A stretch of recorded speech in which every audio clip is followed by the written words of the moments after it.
মানুষের প্রতি আগ্রহ কমাতে শিখেছি, গুরুত্ব না পেলে গুরুত্ব না দিতে শিখেছি, মুখের ওপর না বলতে শিখেছি, কেউ ভালো না বাসলেও দুঃখ না পেতে শিখেছি, কেউ অবহেলা করলে তাকে নিয়ে উপহাস করতে শিখেছি, মিথ্যে বলছি জেনেও মিথ্যেটাকে সত্যের মতন করে শুনতে শিখেছি, কেউ অপমান করলে তার দরজায় কড়া না নাড়তে শিখেছি।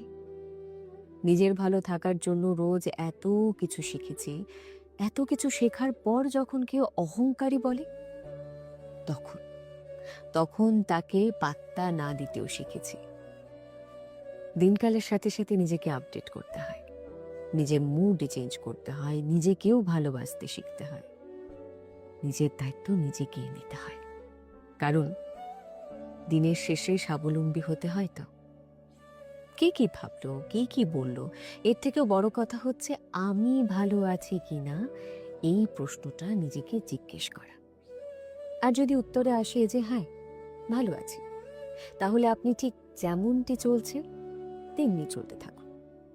আর যদি উত্তরে আসে যে না ভালো নেই, তখন নিজেকে একটুখানি আপডেট করতে হবে, নিজের উপর একটু গুরুত্ব দিন। কারণ একটা শান্তিপ্রিয় জীবন আপনার প্রাপ্য, আর সেখান থেকে কখনোই নিজেকে বঞ্চিত করবেন না।